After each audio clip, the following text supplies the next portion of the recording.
ஆன்மீக உறவுகள் அனைவருக்கும் என் அன்பான வணக்கங்கள். நாளைய தினம் வளர்பிறை சதுர்த்தி மாதத்தின் முதல் நாளில் வருது. அது செவ்வாய்க்கிழமையில் வருது.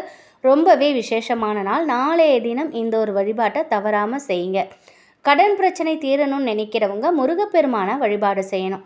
அதுவும் முருகப்பெருமானுக்குரிய கிழமையான செவ்வாய்க்கிழமை அன்னைக்கு வழிபாடு செய்யணும்.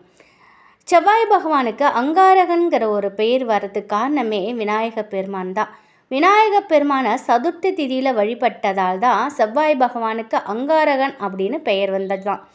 இப்படிப்பட்ட செவ்வாய்க்கிழமை அன்னைக்கு சதுர்த்தி திதி வருவது ரொம்பவே விசேஷமானது. இதோட கிருத்திகை நட்சத்திரம் வர்றது ரொம்ப விசேஷம். நாளை தினத்தில் இந்த ஒரு எளிமையான தாந்திரிக பரிகாரத்தை நம்ம செய்யறதுனால நம்ம வாழ்க்கையில் தீர்க்கவே முடியாத பிரச்சனை அனைத்துமே தீரும். அது மட்டும் இல்லை, பணம் சம்மந்தப்பட்ட அனைத்து தடையும் உடையும். இந்த பரிகாரத்தை செய்யறதுக்கு நமக்கு தேவையான பொருள்னு பார்த்திங்கன்னா வசம்பு, இன்னொன்று நெய். பொதுவாகவே வசம்புங்கிறது பணத்தை ஈர்த்து கொடுக்கக்கூடிய சக்தி உடையது. எந்த பரிகாரம் செய்யாமலேயே நம்ம வீட்டில் வசம்பை மட்டும் வாங்கி வச்சாலே அந்த இடத்துல பணம் வரவு அதிகரிக்கும். இப்படிப்பட்ட வசம்பை வச்சு நம்ம பரிகாரம் செஞ்சோன்னா கண்டிப்பான முறையில் பண வரவிற்கு எந்தவித தடையும் இல்லாமல் இருக்கும். இந்த வசம்பை நாளைய தினம் நீங்கள் வீட்டுக்கு வாங்கிட்டு வாங்க. இந்த பரிகாரத்தை எந்த நேரத்தில் வேண்டுமானாலும் நீங்கள் செய்யலாம். வீட்டு பூஜை அறையில் தீபம் ஏற்றி வைத்து அந்த தீபத்தில் இந்த வசம்பை காட்டணும்.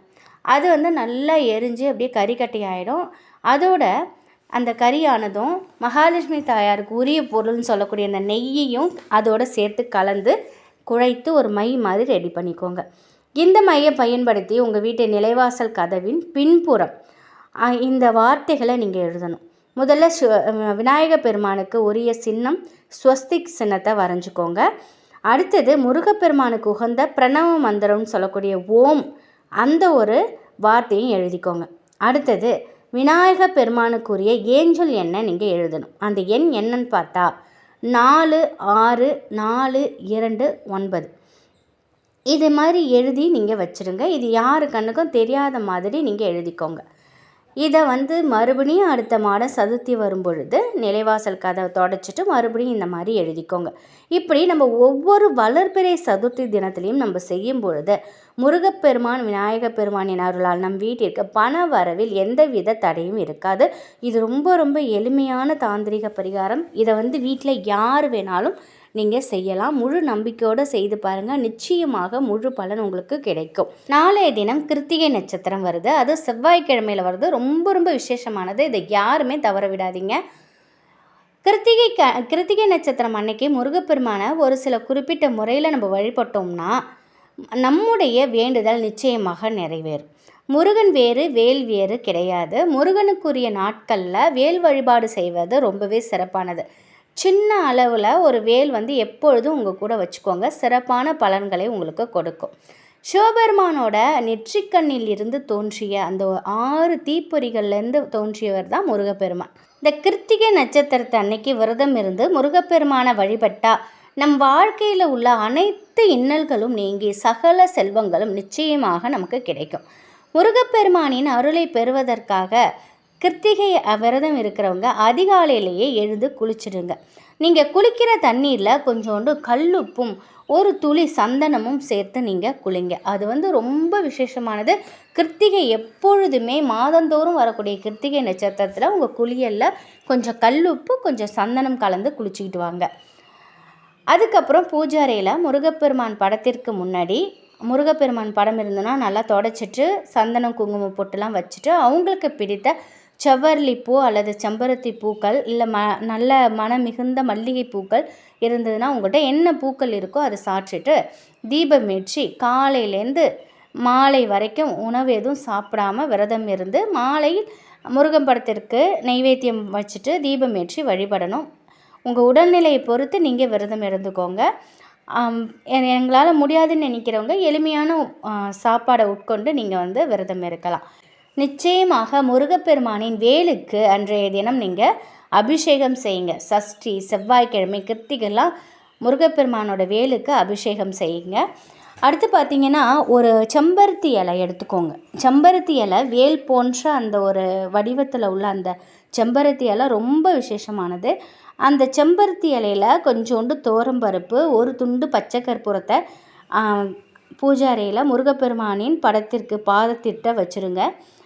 அன்றைய நாள் முழுவதும் அது அப்படியே இருக்கட்டும். பண வரவு அதிகரிக்கணும்னு வேண்டிக்கோங்க. அடுத்தது அந்த கிருத்திகை நட்சத்திரம் முடிஞ்சதும் துவரம்பருப்போட அந்த பச்சை கற்பூரம், செம்பருத்தி இலையெல்லாம் ஒரு மஞ்சள் துணியிலையோ அல்லது ஒரு வெள்ளை துணியிலையோ அல்லது சிகப்பு துணியிலையோ முடிஞ்சு முருகனோட பாதத்திலே வச்சுருங்க, இருக்கட்டும்.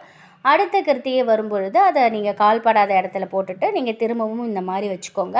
இது நமக்கு நான் இதை வச்சு நல்லா வேண்டி பாருங்கள். நிச்சயமாக நல்லது நடக்கிறத உங்கள் கண் கூட நீங்கள் பார்க்கலாம். உங்களால் முடிந்தால் நீங்கள் இதையுமே செய்யலாம். இது துவரம்பருப்பு முருகப்பெருமானுக்கு உரிய தானியம். அதே மாதிரி செம்பருத்தி இலை, பச்சை கற்பூரம் பெருமாளுக்கு உரியது, மகாலட்சுமிக்கும் உரியது, மகாலட்சுமி தாயாருக்கு உரியது. செம்பருத்தி இலை, செம்பருத்தி பூ, இது எல்லாமே மகாலட்சுமி அம்சம் கொண்டது. அதனால தான் நம்ம இதெல்லாம் நம்ம செய்கிறோம். அடுத்து பார்த்திங்கன்னா, பூஜை அறையில் நீங்கள் தீபம் ஏற்றி வச்சதுக்கப்புறம் கந்தசஷ்டி கவசம், சண்முக கவசம், வேல்மாறல் இதெல்லாம் நீங்கள் பாராயணம் செய்யலாம். முருகப்பெருமானுக்கு ஏதாவது ஒரு நெய்வேத்தியம் வைத்து நீங்கள் படைங்க. உங்களால் முடிந்தது சர்க்கரை பொங்கல் செய்கிறது ரொம்ப விசேஷமானது. இல்லை உங்களால் முடிந்தால் டைமண்ட் கல்கண்டாவது வச்சு நெய்வேத்தியம் செஞ்சுக்கோங்க. பக்கத்தில் உள்ள முருகன் கோவிலுக்கு போயிட்டு வழிபட்டுட்டு வர்றது ரொம்பவே சிறப்பான ஒன்று. கோவிலில் வெளியில் இருக்கக்கூடிய ஏழை மக்களுக்கு தயிர் சாதம், எலுமிச்சை சாதம் இதெல்லாம் இந்த தினத்தில் அன்னதானம் செய்யலாம். வாழ்க்கையில் உங்களுக்கு ஏற்றம் வரும். அதுக்கப்புறம் வீட்டிற்கு பால் பழம் சாப்பிட்டு நீங்கள் கிருத்திகை விரதத்தை நிறைவு பண்ணிக்கலாங்க. கிருத்திகை நட்சத்திரத்தை அன்னைக்கு விரதம் இருந்து முருகப்பெருமான வழிபடுறவங்களுக்கு நிறைவான அறிவு, நிலையான செல்வம், நீண்ட ஆயுள், அன்பு, பண்பு நிறைந்த வாழ்க்கை துணை, நல்ல குணமுள்ள குழந்தைகள் எல்லாமே கிடைக்கும். சாஸ்திர விதியின்படி முருகப்பெருமான் செவ்வாயின் அம்சம். அதனால் செவ்வாய் கிரகத்தால் ஏற்படக்கூடிய திருமண தடை, செவ்வாய் தோஷம், கர்மபுத்திர தோஷம் எல்லாமே நீங்கும். கடன் தொல்லை அடியோடு நீங்கும். நம்பிக்கையோட மனமுருக பிரார்த்தனை செஞ்சால் சகல நன்மைகளும் கிடைக்கும்.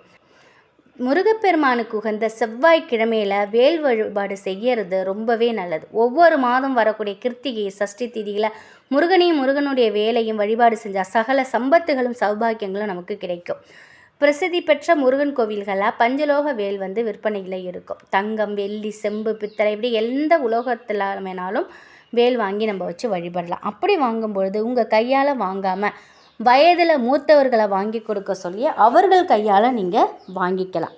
வேல் வழிபாடு செய்கிறவங்க பூஜை அறையில் முருகனின் படத்திற்கு முன்னாடி ஒரு சிகப்பு பட்டு துணி விரித்து அதில் வெள்ளி இல்லைன்னா செம்பு பாத்திரத்தில் பச்சரிசி நிரப்பி அதில் அந்த வேலை சொருகி வைக்கணும். ஒவ்வொரு முறை வேல் பூஜை செய்யும் பொழுதும் காய்ச்சாத பசும்பால், பன்னீரால் அபிஷேகம் செஞ்சு அதுக்கப்புறம் சாதாரண தண்ணீர் கொண்டு சுத்தம் செய்யணும். வேல் விருத்தம் பாடலை பாடிக்கிட்டு பூஜை செய்வது இரட்டிப்பு பலனை கொடுக்கும். வேல் விருத்தம் முருகன் கையில் வைச்சிருக்கும் வேலை பற்றி புகழ்ந்து பாடுவது. அருணகிரிநாதர் அருளிய வேல் விருத்தம் முதல் தொகுப்பில் 10 பாடல்கள் இருக்கும்.